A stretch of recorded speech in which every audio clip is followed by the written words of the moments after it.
राहुल और टीना अपने नानी के गांव आए थे। स्कूल को अब गर्मियों की छुट्टियां लग चुकी थी, इसीलिए राहुल और टीना नानी के गांव आए थे। तभी नानी बच्चों को देख के काफी खुश थी। टीना कहती है, नानी आपको पता है मुझे आपकी याद बहुत आती है। तभी राहुल कहता है, हाँ मुझे भी आपकी बहुत याद आती है नानी। मैं तो हमेशा के लिए आपके पास रहना चाहता हूँ, लेकिन मेरे मम्मी पापा तो आपके पास रहने ही नहीं देते। बोलते हैं नानी के पास रहोगे तो स्कूल कौन जाएगा। अब मैं क्या करूँ, आप ही बता दो। राहुल कहता है, नानी मुझे बहुत भूख लगी है और सफर से भी मैं बहुत थक गया हूँ। मुझे कुछ खाने को दो ना, मुझे काफी भूख लगी है। यह सुनते ही नानी काफी खुश हो जाती है बच्चों को देख के। एक दिन पड़ोस में ही राहुल और टीना अपनी गेंद के साथ खेल रहे थे। रात थी, फिर भी वो दोनों खेल ही रहे थे। खेले भी क्यों ना, नानी के गांव जाते ही बच्चों को बहुत अच्छा लगता है। पड़ोस में ही घर काफी पुराना लग रहा था और काफी डरावना था, लेकिन बच्चे कुछ समझ नहीं पा रहे थे। वो तो खेल ही रहे थे। नानी घर में बच्चों को ना देखकर काफी डर जाती है और वो उन्हें बाहर देखती है। बच्चे बाहर एक घर के पास खेल रहे थे। नानी अपने बच्चों को घर ले जाती है, और ले जाए भी क्यों ना, वो घर था ही इतना डरावना।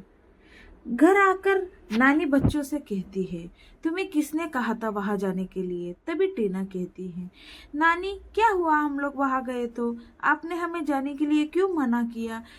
शहर में मम्मी पापा भी हमें यहाँ वहां जाने से मना करते हैं। टीना नानी से कहने लगी और कहती है, क्या हुआ नानी, क्या बात है, आप कुछ हमसे छुपा रही हो क्या। बताओ ना हमें क्या हुआ है आपको। तभी नानी कहती है, बेटा वहां पे रात को कई आवाजें डरावनी आती है, इसीलिए मैं आपको जाने से वहां मना कर रही हूँ, क्योंकि एक दो बार गांव के लोगों ने वहां पे एक भूत को देखा है। इसीलिए बच्चों मैं डरती हूँ, तुम लोगों को कुछ हो गया तो तुम्हारे मम्मी पापा मुझे बोलेंगे। लेकिन बच्चे नहीं सुनते। वो फिर से उस बंगले के पास खेलने जाते हैं। वो खेलने जाते ही वहां एक चुड़ैल आ जाती है। वो कहती है, बच्चों मेरे पास आ जाओ, मैं तुम्हें गेंद दूंगी नया वाला। लेकिन बच्चे नहीं आते और बच्चे उनको देख के काफी डरते हैं और फिर वो अपने घर की तरफ भाग जाते हैं। वो भागे भी क्यों ना, चुड़ैल थी ही इतनी डरावनी। अब वो काफी घबरा गए थे। घर आकर नानी बच्चों से पूछती है, क्या हुआ बच्चों, तुम इतना क्यों डर रहे हो, क्या हुआ मुझे बता दो, किसी ने कुछ कहा है क्या। तभी टीना कहती है, नानी हम उस बंगले के पास ही खेल रहे थे, तभी एक चुड़ैल हमें बोल रही थी कि मेरे पास आ जाओ। तभी राहुल कहता है, नानी मैं तो काफी डर गया था, मुझे तो लगा वो हमें मार ही देगी, इसीलिए हम लोग वहां से भाग के आ गए। नानी वो तो काफी डरावनी है, मैंने उसे देखा था, वो बहुत डरावनी है। अरे बाप रे, हम तो बच निकले, वरना आज तो हम घर ही नहीं आते। राहुल कहता है, नानी आप यहाँ क्यों रहती हो इतने डरावने बंगले के पास। आप भी यहाँ मत रहो और हमारे साथ शहर चलो।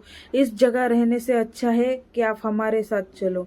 तभी टीना, राहुल और नानी बैठे हुए थे। टीना कहती है, राहुल तुमने देखा, हमने नानी की बात नहीं सुनी तो इसीलिए हमारे साथ क्या हाल हुआ। नानी की बात और माँ पिताजी की बात हमेशा सुननी चाहिए। नानी हमें माफ कर दो, हमने आपके बातों को नजरअंदाज कर दिया। तभी नानी कहती है, बच्चों अगर कोई बड़े आपसे बात कर रहे हो तो आपको उनकी बातें समझ लेनी चाहिए। आज तो तुम बच गए, वरना तुम भी बाकी बच्चों की तरह वहां फंस जाते।